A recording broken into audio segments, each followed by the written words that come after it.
Asa na ba si Coach Tab? Musta sir? Nakalabas na ba siya ng Pilipinas? Pag-usapan natin si Coach Tab. May mga kaso na ba siya? Pinagkaisahan ba siya? O baka naman nagkamali ka talaga? Nasaan si Coach Tab ngayon? Nasa bansa pa rin naman. Patuloy na sumasailalim si Baldwin sa mga sumusunod na pagdinig ng National Bureau of Investigation or NBI at ng Department of Labor and Employment or DOLE. Nasa loob pa po siya ng Pilipinas. Baka lang iniisip nyo, nakalabas na siya.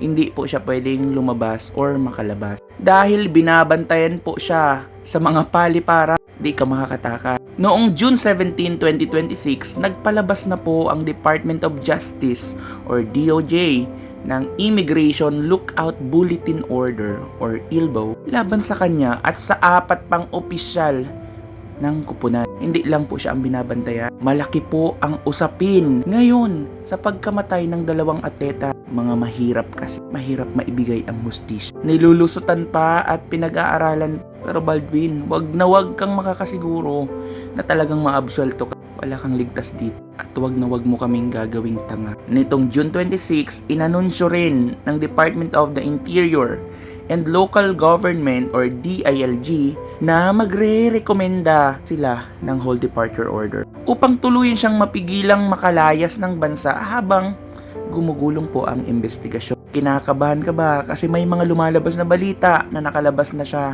Hindi po siya makakalabas. Ulitin natin, nasa loob po siya ng Pilipinas at hindi po siya makakatakas. Recently po, nagkaroon na po ng pagsibak sa pwesto dahil tinanggap po ng Ateneo de Manila University ang resignation ni Baldwin noong June 15, 2026. May kaso pa sa korte. Nagrekomenda din po ang Philippine National Police Criminal Investigation and Detection Group, PNP-CIDG, sa Department of Justice or DOJ na sampan siya at ang 8 iba pa na mga kasong homicide at reckless imprudence resulting in homicide. Iba pa po yung anti-hazing law or let's say expanded anti-hazing law. Sa trabaho naman po, meron pang mga kailigalan sa buhay si Baldwin. Sa isang pagdinig ng Department of Labor and Employment or DOLE, inamin ni Baldwin na wala siyang alien employment permit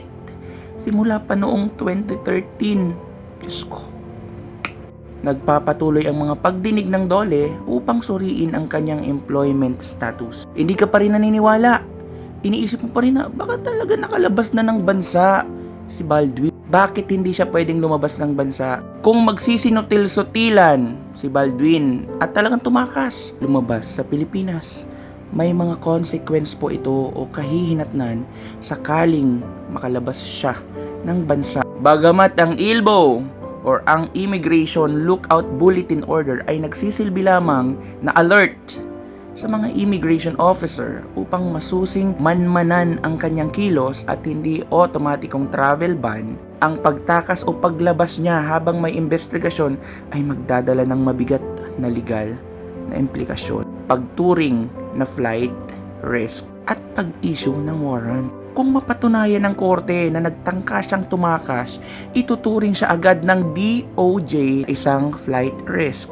Magre-resulta ito sa agarang pagpapalabas ng warrant of arrest upang siya ay maipakulong habang nililitis ang kaso. Baldwin, lalabas ka ba? Alam mo dapat yan. May mga abogado ka, kaya I guarantee you guys na hindi po siya lalabas ng bansa. Kung gusto niya pang makalakad-lakad at may malamang nakalayaan pa. Lagi nating tatandaan na kapag nag-attempt siyang lumabas ng bansa, tumakas sa kanyang responsibilidad, pwede po itong makonsider na admission of guilt because flight is an admission of guilt. Sa batas ng Pilipinas, ang pag-alis o pagtakas sa jurisdiksyon habang may kinakaharap na reklamong kriminal tulad ng anti-hazing at homicide ay maaaring gamiting ebidensya ng pag-amin sa kasalanan or implied admission of guilt sa mata ng korte. Deportation at blacklisting.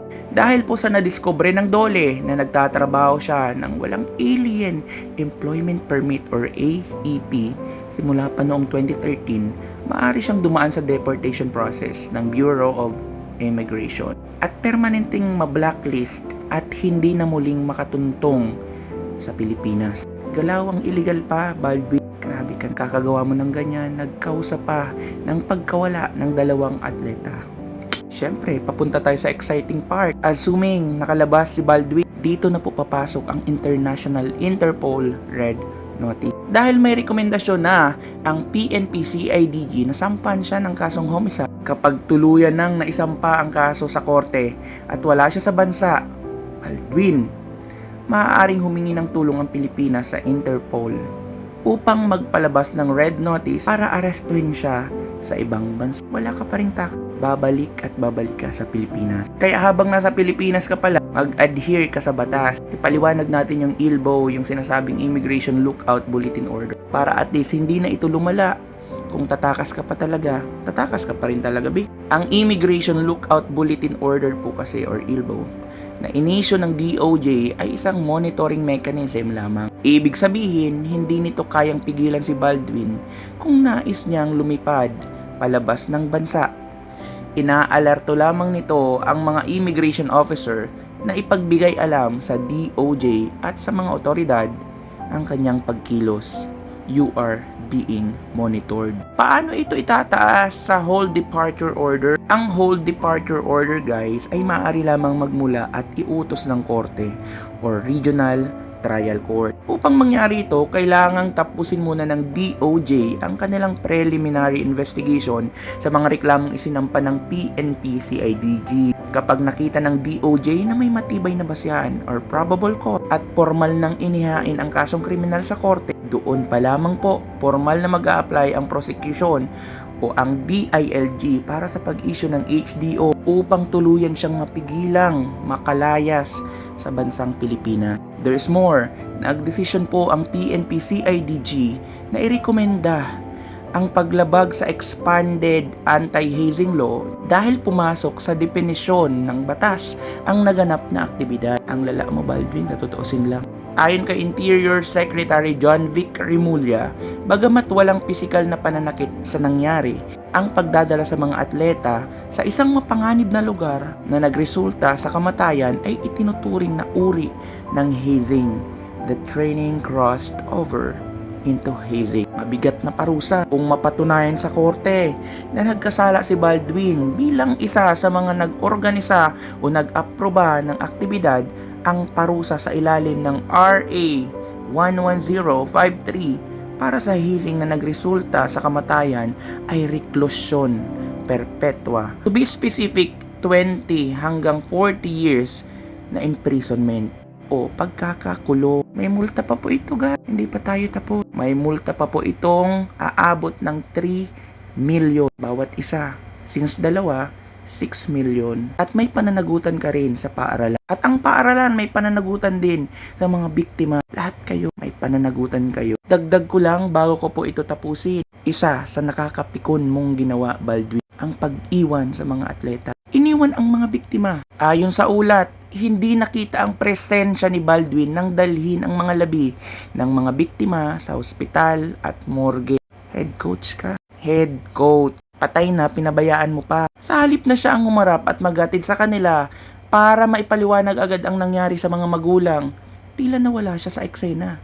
Sa pinaka-critical na sandali. Kahit kasi sabihin mong in-endorse mo sa mas makakatulong sa dalawa, hindi po yun valid. Bakit? Kasi head coach ka, bi. Sabihin mo, may mas mga importante kasi akong ginawa. Ano? Ano, bi? Ano? Mas ma-appreciate sana ng tao kung ikaw mismo yung sumama. Naintindihan mo ba? Kulangan sa liderato, mismo si Baldwin ay umamin sa isang video, nagkulang bilang leader, nagkulang bilang coach, at nagkulang bilang kaibigan. Napakalaking pagkukulang. Lahat-lahat, pero sobra ka. Sa mundong ito, ano ba?